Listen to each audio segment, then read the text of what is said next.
compteur monte, on va attaquer. Donc, on va commencer par une conférence plénière, et puis après, nous aurons les ateliers. Donc, la conférence plénière est conduite par Aurélie Ewango Châtelet, qui est maîtresse de conférence en sciences de gestion à Lyon 3. Donc, je vous ai vu Un tout à peu. l'heure. Oui, je suis là et Ah, voilà. donc voilà.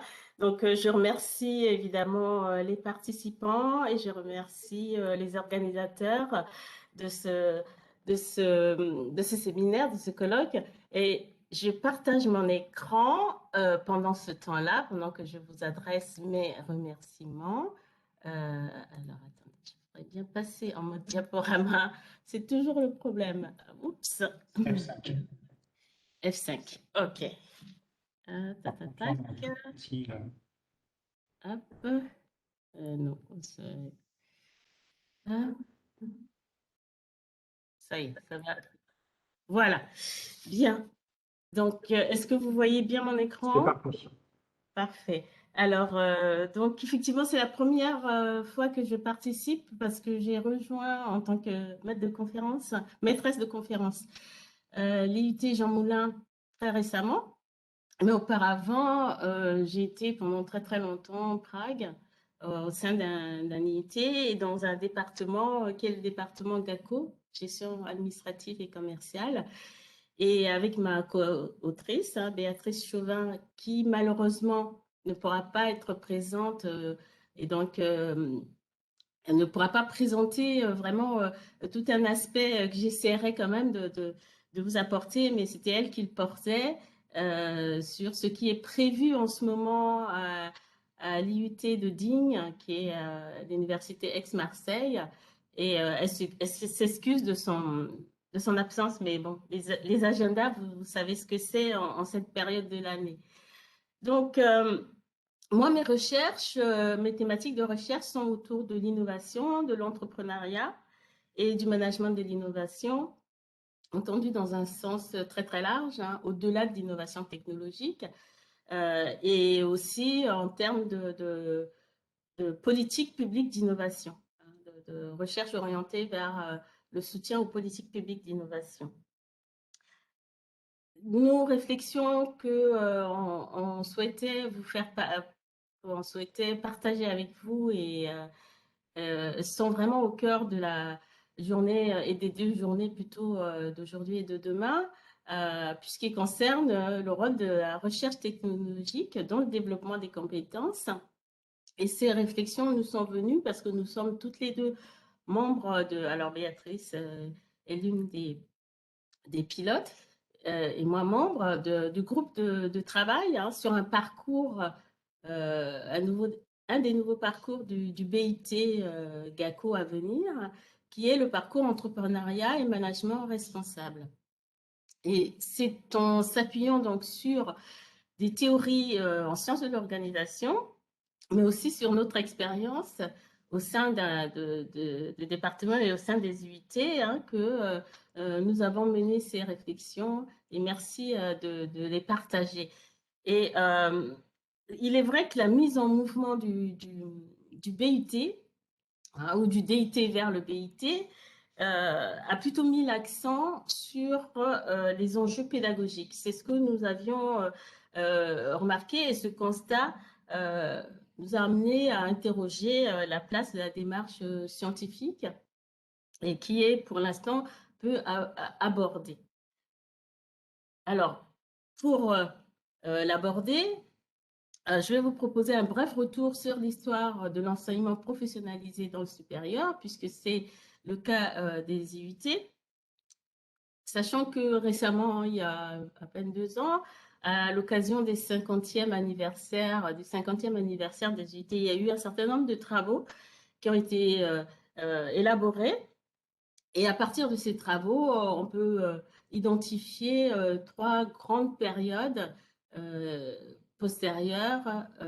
antérieures, pardon, euh, au BIT à venir. Alors, si on les regarde un peu plus près, ils sont découpés en une génération, hein, 2 fois 10 ans environ, et s'étalent des premières années lors de la création des UIT à la fin des années 60 jusqu'à donc récemment 2020, où on voit que les préoccupations ont changé, les acteurs qui interviennent également, et donc les UIT se sont toujours adaptés, hein, comme de toute façon les institutions et les organisations universitaires se sont toujours adaptés aux mutations des sociétés, aux exigences des sociétés. Alors, si dans les années 60, à la création des UIT, donc il y avait peu d'effectifs, aujourd'hui, l'attractivité qui a été soulignée ce matin, hein, est tellement forte que le nombre de candidats et le nombre d'étudiants est beaucoup plus élevé qu'à cette période. Et les enjeux que représente l'enseignement professionnalisé dans le supérieur, le cours, celui qui est celui des UT, hein, qui se différencie par sa recherche des sections de STS en lycée, explique que l'on ne peut pas passer sous silence la démarche scientifique, la démarche de recherche. Alors, les préoccupations sont passées de l'adéquation emploi-formation. Au début, c'était les préoccupations. Jusqu'à aujourd'hui, jusqu'à récemment, le décrochage du premier cycle universitaire qui est venu prendre le relais. Et entre-temps, dans les années 90, 90, c'était plus l'insertion professionnelle qui est revenue avec une hausse des niveaux de qualification, qui a justifié qu'après, dans la décennie suivante, on a vu apparaître la création de la licence professionnelle. Mais avec la création des licences professionnelles au sein des UIT, on voit qu'il y avait deux orientations qui étaient poursuivies en même temps, une formation professionnelle courte, mais également une poursuite d'études, avec un fort taux de poursuite d'études dans les UIT. Donc, ce bref panorama historique, il est toujours bon de savoir d'où on vient pour savoir où on va, montre que les UIT se sont toujours adaptés et que dans cette adaptation, l'orientation initiale vers la formation professionnelle, vers l'interdisciplinarité et vers l'innovation permanente est toujours d'actualité. Ce n'est pas quelque chose de nouveau. Donc, au-delà de la troisième année qui vient s'accoler pour l'IUT, dans le passage au BIT, qu'est-ce que l'APC, qui est l'approche par compétences, nous apprend de nouveau? Parce que c'est la question qu'il faut se poser pour l'IUT du 21e siècle. Ça veut dire qu'il faut changer, faut changer un petit peu d'habit. Est-ce qu'il n'y a pas des paradoxes, des tensions qui sont déjà un petit peu anciennes, mais qui vont venir se cristalliser et qu'on n'aborde pas vraiment à travers juste la seule notion d'APC? Bon, d'abord, le paradigme éducatif, on voit qu'il est déjà ancien. Le fait que on doit mettre en place une pédagogie orientée vers la professionnalisation pour les UIT, ce n'est pas quelque chose de nouveau. Et d'autre part, ce paradigme éducatif dans les sciences de l'éducation date aussi d'une cinquantaine d'années, exactement à les mêmes périodes d'émergence des premières institutions universitaires dites technologiques, parce que les filières académiques traditionnelles peinaient à porter cette professionnalisation. Donc, on voit que les orientations initiales de l'offre de formation d'IUT, qui est quand même imbriquée dans l'offre de formation universitaire, sont inchangées. Mais à partir de là, il y a quand même des nouveautés, et donc le BIT et l'approche par les compétences est un moyen de s'adapter. Et si on le regarde d'un peu plus près, comment on s'y adapte et à quoi doit-on s'adapter? Le premier point, c'est que les enjeux pédagogiques sont renouvelés. Face au relâchement des pratiques d'études, les étudiants ne sont plus les mêmes, ça a été dit plusieurs fois. Et le but de ce que l'on a compris a l'avantage de proposer un cadre harmonisé, hein, pour l'ensemble des UIT. Alors, ce cadre harmonisé, il s'appuie sur deux prescriptions, hein, Et d'une part, une pédagogie active qui est réaffirmée, mais on voit que les UT en avaient déjà l'habitude, et d'autre part, une organisation matricielle dans le jargon des sciences de gestion, c'est-à-dire que le travail en équipe va au-delà, puisque l'organisation matricielle va superposer un certain nombre croiser un certain nombre d'organisations. Ce n'est pas une forme d'organisation très simple, les entreprises en souffrent énormément, ce qui peut expliquer ce sentiment de crainte et d'auto-inefficacité face à cela. Parce que ça, on l'a ressenti également auprès des collègues. Ce qui est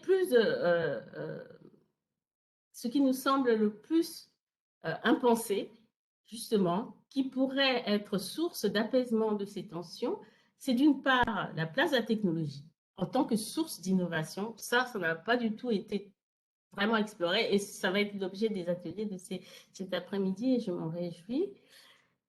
Cependant, et deuxième point, le rôle de la recherche technologique et de la démarche scientifique non plus n'a pas été extrêmement souligné dans l'approche par compétence et dans le soutien d'un développement de la compétence. Des compétences, pardon. Lapsus révélateur. Alors, dès lors, comment penser le rôle de la recherche dans le but? Il faut voir que le débat, évidemment, maintenant, il se pose en termes de comment développer de nouvelles compétences. Hein, il ne s'agit plus de savoir s'il faut-il développer des compétences. Donc, nous, on propose de l'aborder autour de 3 questions clés. Quels enjeux spécifiques pour les UT? Quelle articulation est possible à mettre en œuvre entre enseignement et recherche dans ce nouveau contexte des missions universitaires qui sont elles-mêmes profondément en mutation? On ne peut pas le faire sans prendre en compte cet aspect-là. Il y a encore 2 jours, le réseau universitaire de l'innovation faisait, donc c'était il n'y a pas 2 jours, c'était en début de semaine, le 31 mai, le 1er juin, il y a eu 2 séminaires sur les innovations et sur l'université responsable. Donc ce sont des questions, des sujets en questionnement pour l'instant. Et donc le dernier point, comment la démarche scientifique peut renforcer l'impact des IUT dans ce nouveau contexte. Les enjeux dans la mise en œuvre de l'APC dans les UT en creux concernent donc la recherche. Donc, le faux débat qu'il y a entre pédagogie active qui serait centrée sur l'étudiant et enseignement versus enseignement par la recherche centrée sur de nouvelles connaissances est vraiment à dépasser. Parce que d'une part, on voit bien que le changement ne sera pas identique pour tous. Il y a une hétérogénéité des filières. On ne fuse qu'entre les filières secondaires et les filières tertiaires. Dans les filières dites secondaires, donc l'industrie, je ne pense pas qu'il va y avoir un bouleversement, une rupture totale par rapport à ce qui est fait. Au contraire, il y a déjà une démarche. Et dans les filières même tertiaires également, nous avons déjà aussi une démarche de travail par projet et de relations avec le monde et l'environnement qui nous entoure. Donc, c'est un dilemme récurrent hein, de l'enseignant-chercheur. Alors ça, non pas en termes de statut, l'enseignant-chercheur étant l'enseignant qui intervient avec une démarche de recherche en IUT, peu importe son statut, c'est ainsi que nous le voyons. La question qui se pose, c'est être pédagogue-chercheur ou chercheur-pédagogue. Vous voyez, et c'est un curseur. Et tout à l'heure, on a eu cette excellente présentation qui montre bien, hein, de ce matin, qui montre bien que, voilà, on est en permanence en train de rechercher un équilibre qui n'existe pas entre chercheur ou pédagogue ou chercheur, face aux nouvelles connaissances. Donc, c'est un questionnement qui est renouvelé sur les relations entre le monde des métiers, c'est-à-dire le monde professionnel, et qui n'est pas que celui des entreprises. Il y a les organisations maintenant, il y a les collectivités territoriales, il y a les politiques publiques, versus le monde de l'enseignement et de la recherche. Donc, et ce questionnement, il est renouvelé parce qu'il y a des nouvelles préoccupations sociales et environnementales qu'on ne peut plus ignorer, que les missions de l'université responsable sont en train de changer. Et ensuite, le dernier point, c'est que aussi dans le rôle de la démarche scientifique et le rôle du chercheur, du scientifique dans la société, il y a également de nouveaux changements. C'est le 21e siècle. Hein. Et je n'ai pas besoin de rappeler ce que cela signifie. Alors, de ce point de vue-là, qu'est-ce que l'on peut dire en termes de compétences? Vous avez remarqué que le terme compétence, il est toujours au pluriel et ce n'est pas neutre. Le BUT peut être considéré comme une tentative de neutralisation de la polysémie de ce terme, parce qu'il ne signifie pas les mêmes choses selon le contexte, selon les métiers, selon les filières, etc. Un petit aperçu, on peut parler de compétences critiques pour le 21e siècle. Souvent, on emploie ce terme-là. J'ai fait un petit tour pour voir ce qui était dit. Il y a aussi des compétences techniques qui sont recherchées. Les compétences du 21e siècle ne sont pas que relationnelles, elles sont aussi techniques.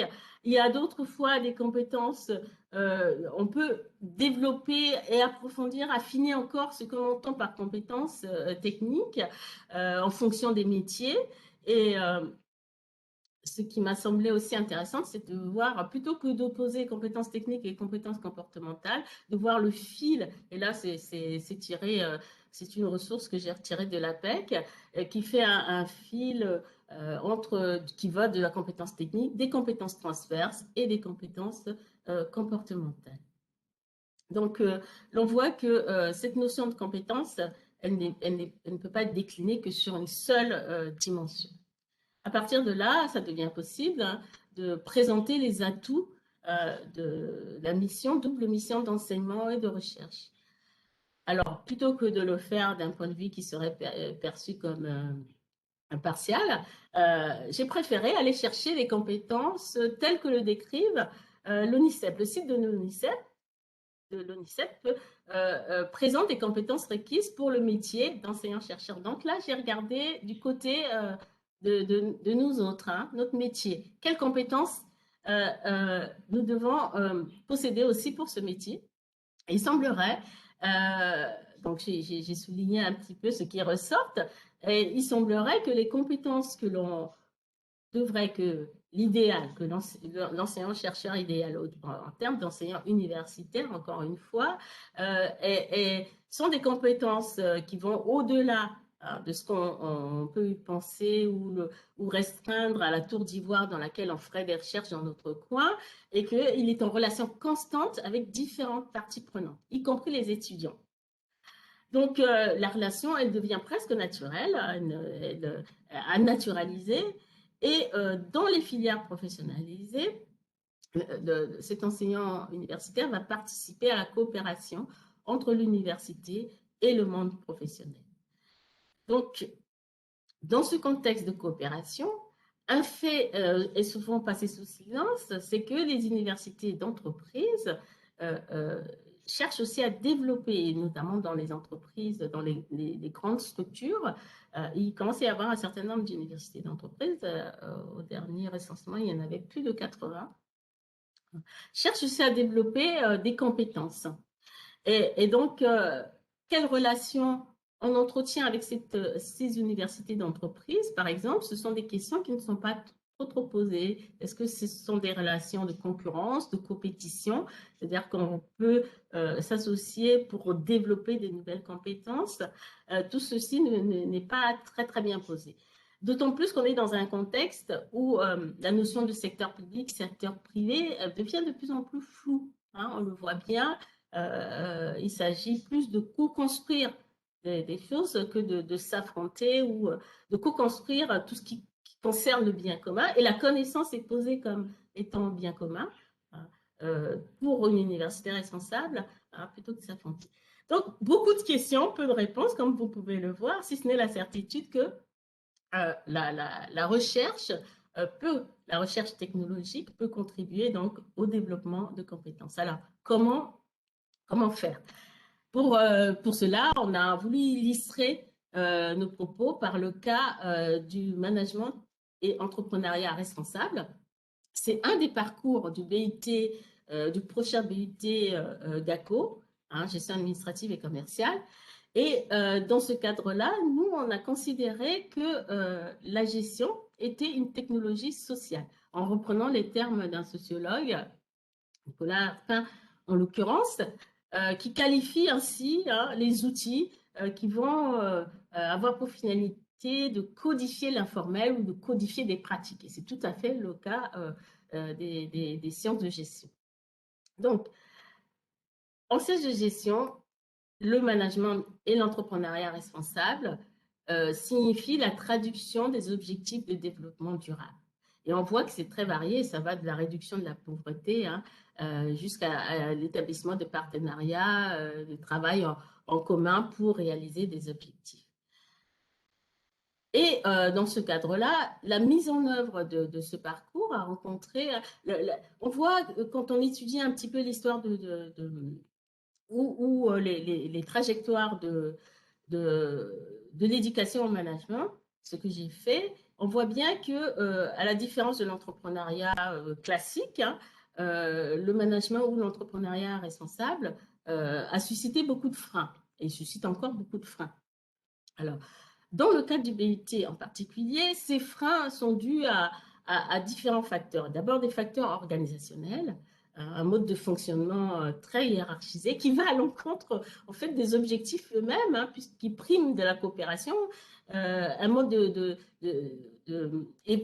un mode d'organisation et comment dirais-je, d'adaptation hein, des enseignants dans les UIT aussi. Est-ce qu'ils sont capables de se former rapidement, puisqu'ils doivent former à l'esprit critique, ils doivent former des jeunes qui doivent s'adapter rapidement. Peut-on le faire si on n'est pas soi-même en mesure, en capacité de le faire?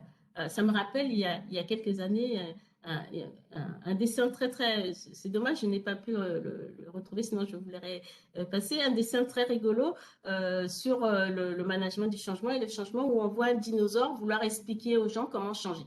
Voilà, les dinosaures ont disparu. Hein. Ils auraient du mal à nous expliquer comment nous adapter.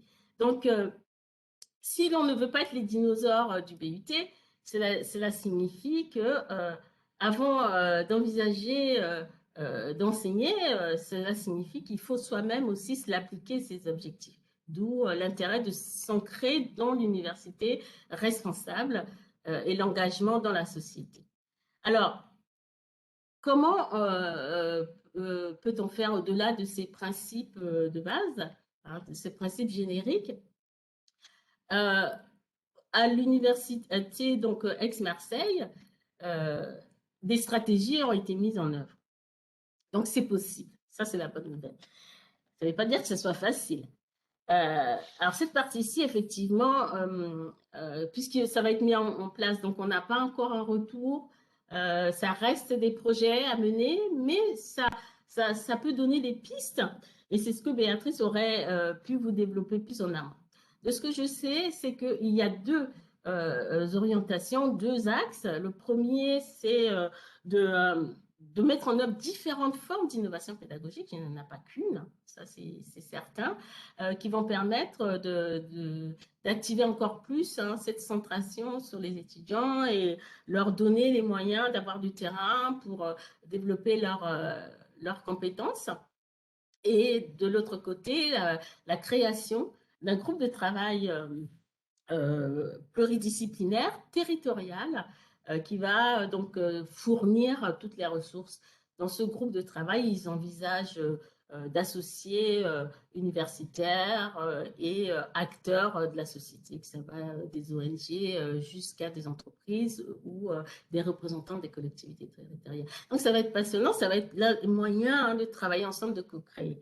Et si on regarde ces pistes qui commencent à se mettre en œuvre, et s'appuient tous sur différents projets. Le premier, c'est l'entrepreneuriat social des étudiants, par exemple. L'association Enactus veille vraiment à appuyer cet entrepreneuriat social. J'ai mis quelques images comme ça pour illustrer. Hein. Ça peut être aussi la démarche qui est mise en œuvre dans la science ouverte pour